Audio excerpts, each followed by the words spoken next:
할렐루야.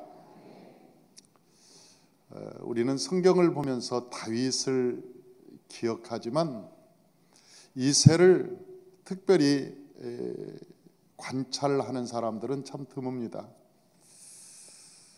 그런데 오늘 이 이새에 대한 이야기를 하려고 합니다. 다윗의 이야기가 아니고 이새에 대한 이야기를 하려고 하는 것이죠. 그 이새라고 하는 사람은 그 아브라함의 후손이죠. 아브라함이 이삭을 낳고 이삭이 야곱을 낳고 야곱이 12아들을 낳았는데 그 12아들 중에 유다라고 하는 사람이 있었습니다.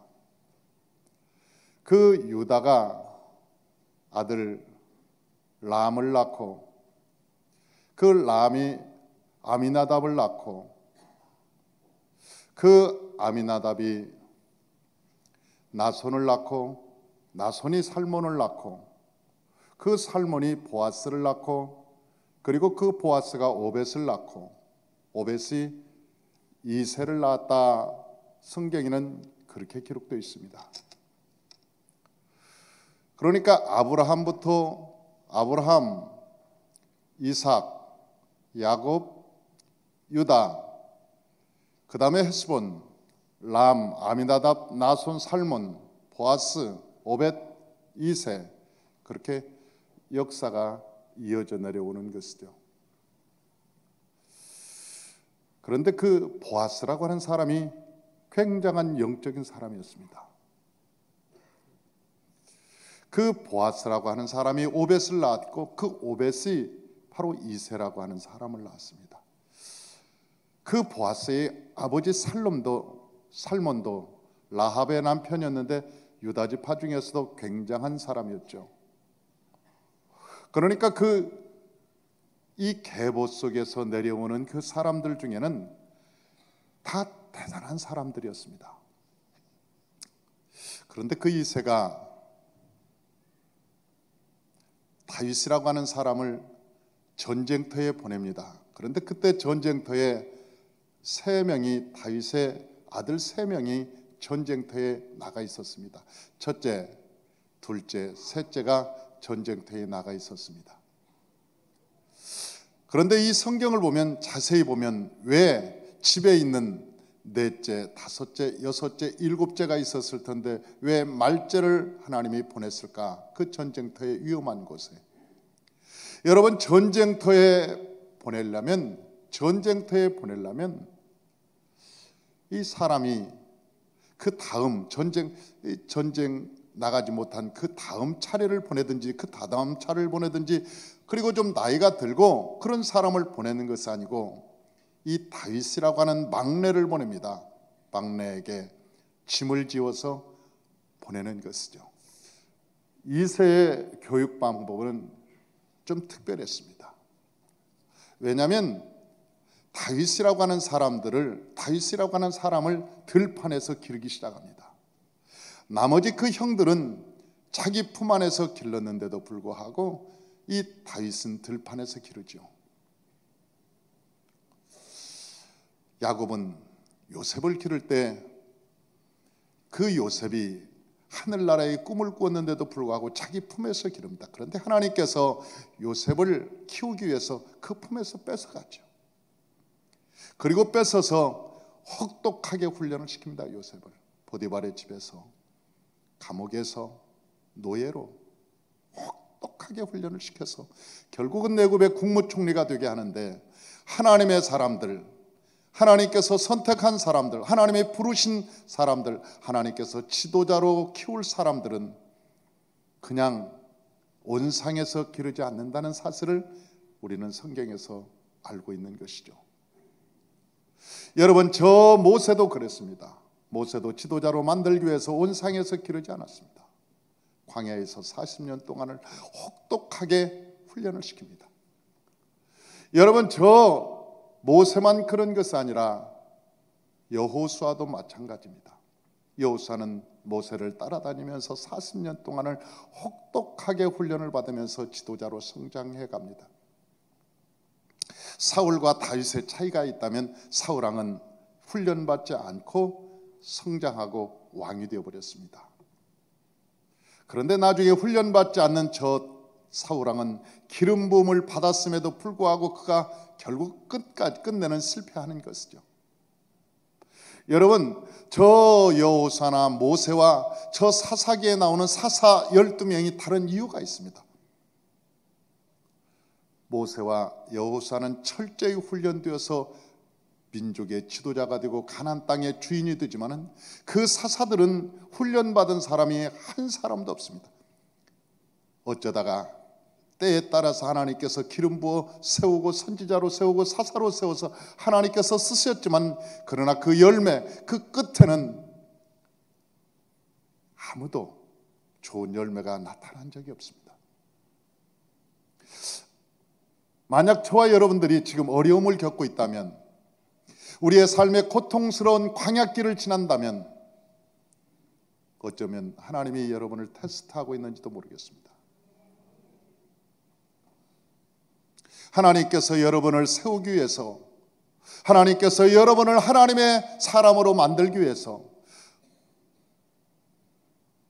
어쩌면 여러분을 하나님께서 광야로 데려가셨는지도 모릅니다.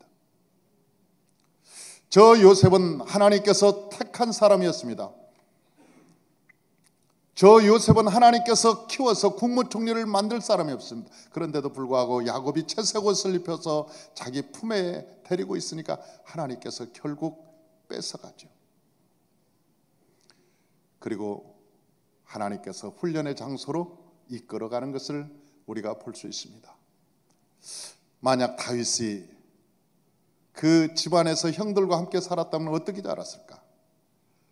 저는 이 다윗을 연구하고 다윗을 준비하면서 매일 깊이 묵상을 합니다. 다윗을 굉장히 깊이 묵상합니다. 이 깊이 묵상하면서 다윗이 아브라함의 10단계를 철저히 거쳤다는 것을 내가 감탄을 합니다. 맞아, 그랬구나. 이 다윗은 신앙의 완성자였구나, 아브라함의 신앙의 완성자였구나 하는 것을 아주 탄식하게 됩니다. 탄식이 아니라 탄복하게 됩니다.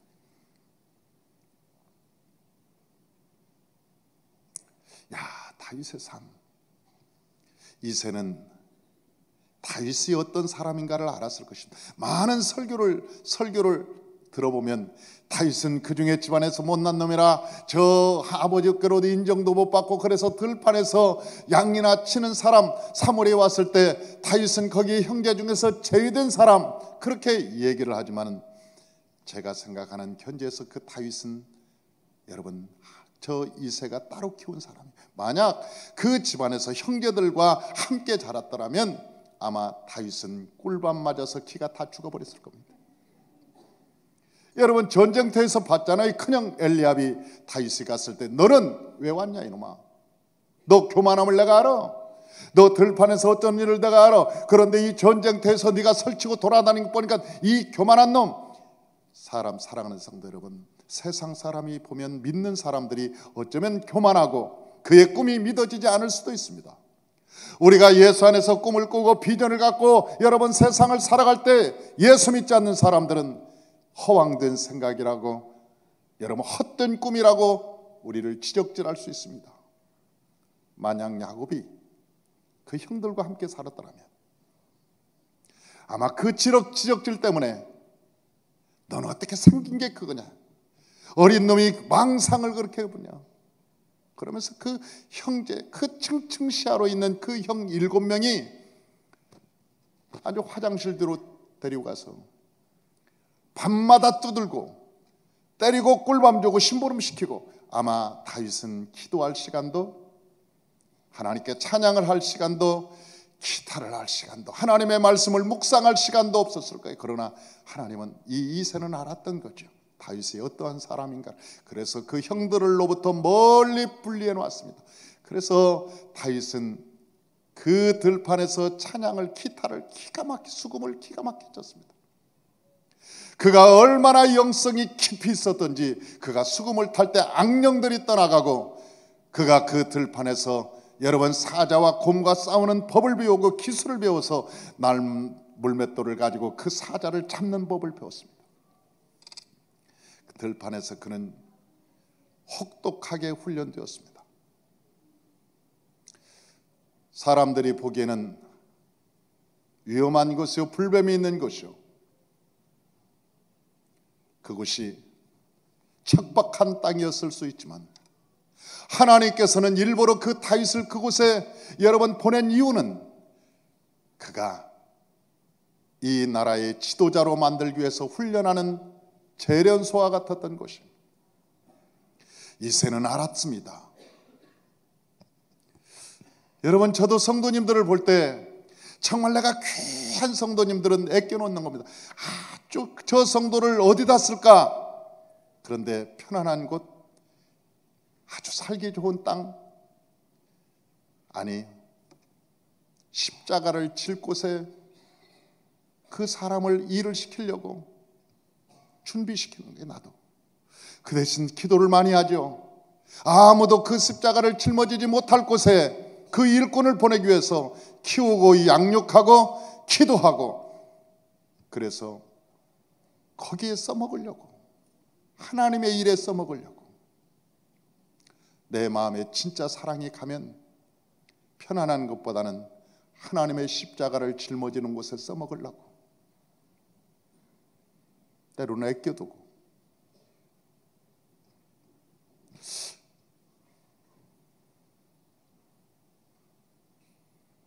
하나님께서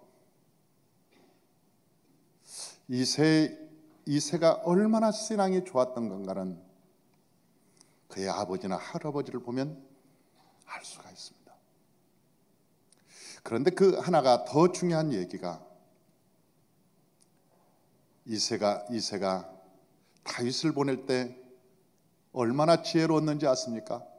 떡은 형제들에게 갖다 주고 치즈는, 그 비싼 치즈, 떡은 이렇게 뭉쳐서 만들 수 있지만 치즈를 만드는 것은 굉장히 어려웠을 거예요. 그런 그 치즈는 천부장에게 갖다 줘라. 그리고 증표를 가지고 와라. 그렇게 얘기합니다. 증표를 가지고 와라. 왜 천부장에게 갖다 주라고? 일반적인 아버지는 자기 새끼들만 챙길 겁니다. 내 새끼들 잘 살고 있는지 가서 봐라. 그런데 여러분, 다윗이 천부장에게 치즈를 갖다 주면서 제가 전쟁터에 가겠습니다. 제가 이 싸움에 나가겠습니다. 그렇게 얘기하니까 이 천부장이 직접, 그 굉장한 높은 사람이거든요. 천부장이면 사울과 바로 직통 전화가 연결된 사람이요, 바로 보고 체제가 이루어진 사람이 천부장입니다. 그런데 천부장의 말이 즉각 들린 거예요. 사울에게 만약 쫄병한테 얘기했다라면 묵살당한 듯이, 아니면 끝나버렸을 것입니다. 만약 형에게, 형 내가 이 전쟁터에 나가볼게, 만약 그랬다면 싸가지 없는 놈, 이 교만한 놈, 넋 빠진 놈, 나가 이놈아, 아마 그러고 묵살당하였을 거예요. 그의 이야기가. 그런데 아버지는 이미 알았던 거예요. 아버지는 이미 알았던 거예요. 이걸 천부장에게 갖다 주라. 천부장에게 갖다 주라. 여러분, 치즈를 갖다 주면서 그는 그렇게 얘기했던 거예요. 내가 곰하고 싸워서 이겼습니다. 내가 저 들짐승과 싸워서 이겼습니다. 저 여호와를 망명떠이 일컫는 저 개같은 사람이야. 내가 반드시 이길 수 있습니다. 나를 보내주소서. 사기는 떨어졌습니다. 저 사울은 키가 여러분 다른 사람보다 머리가 하나가 더 있었습니다. 혼자 나가서 전쟁터에서 20명을 죽일 수 있는 굉장한 괴력을 가지고 있었습니다. 거기에는 요나단도 있었습니다. 아브넬도 있었습니다. 뿐만 아니라 저 다윗의 큰형 엘리압도 있었습니다. 수많은 장수가 있었어도 벌벌 떨고 아무도 나가지 않았어요.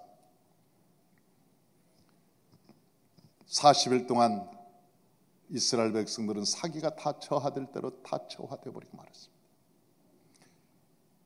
왜냐하면 그곳에 하나님이 안 계셨기 때문에 그래요. 그런데 다윗이 나가겠다고 하니까 처음에 사울도 그랬잖아요. 사울왕도 너는 어려서 안 된다.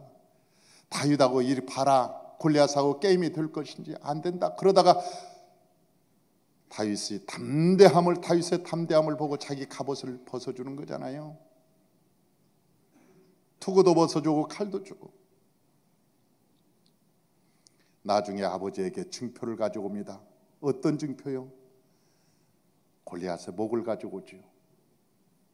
하나님이 함께 하신다는 증표, 하나님이 함께 계신다는 증표를 가져온 거예요.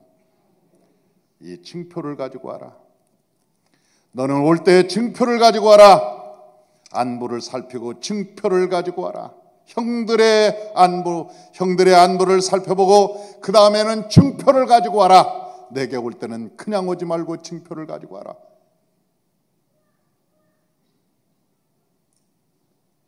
저 다윗은 결국 골리앗의 목을 가지고 왔습니다.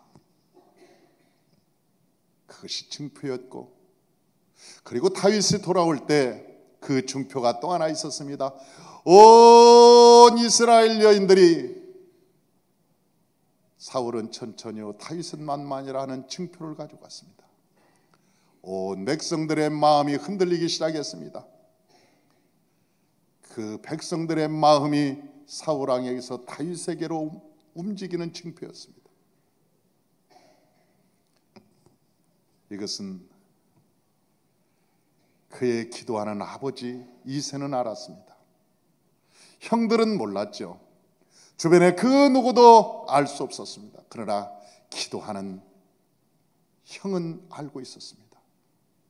형은 알고 있었어요. 아니, 기도하는 형이 아니고 아버지 이새는 알고 있었습니다. 저 보아스가 자기 밭에서 룻을 알아보았던 것처럼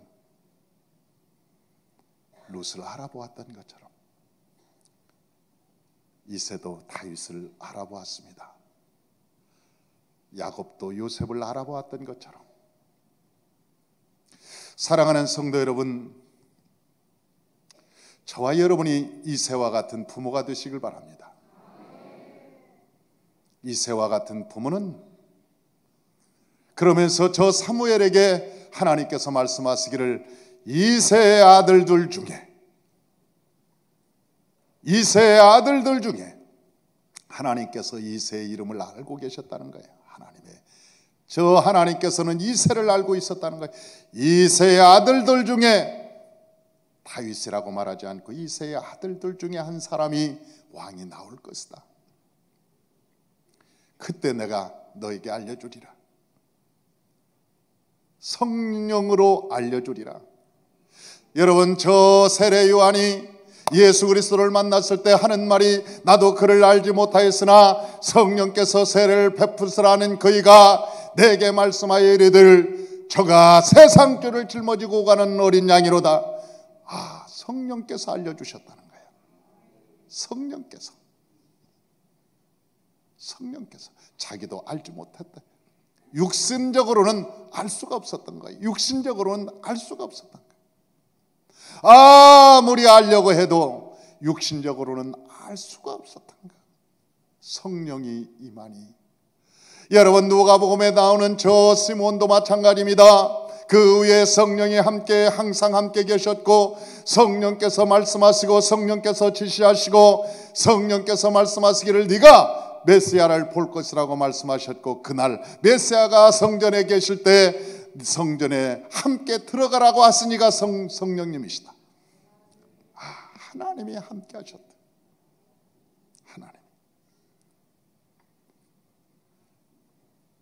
성령은 은사가 아닙니다. 어떤 사람들은 성령을 방언하니까 성령님이 내게 함께한다. 그건 은사입니다. 여러분, 방언이라고 하는 것은 성령께서 나와 내게 임재해 계시다는 은사, 내게 나타나는 증거, 표적, 은사입니다. 그러나 우리가 죄를 지을 때 여러분, 내 안에 방언은 죄를 지어도 나와요. 여러분, 방언은 죄를 지어도 나옵니다. 한번 받은 방언은 똑같은 습관적으로 혀가 말하기 때문에 아올라 카바라 엘라 카바라 갈라 스메라 나와요. 그런데 내 안에 성령은 서서히 떠나기 시작하는 거예요. 그래서 다윗이 말하기를 성슨을 내게 거두지 마소서. 성슨을 내게 거두지 마소서. 그 성슨은 인격적인 분이시라고 하는 거예요. 인격적인 분. 여러분, 우리가 방을 받았기 때문에 내게 성령 충만하다, 내가 기도를 많이 하니까 그건 감성적인 것이죠. 그러나 내 안에 죄가 끊어지고 죄가 떠나갈 때 하나님의 성령의 기름 부심은 내게 충만하게 임하는 거예요. 할렐루야. 저와 여러분들이 나는 이새와 같은 부모님들이 되었으면 좋겠습니다. 여러분, 다윗과 같은 청년들이 되었으면 좋겠습니다. 저와 여러분 모두가 다 저 이새의 가문처럼 하나님 앞에 존귀하고 아름답고, 그 아버지도 기도하는 백성이요, 그 아들도 하나님의 기름 부신 백성이요, 그래서 그 가정이 명문 가정으로 하나님의 선택을 받았던 것처럼 저와 여러분의 삶이 그러한 가정으로 세워지시기를 주의 이름으로 축원합니다. 기도하겠습니다.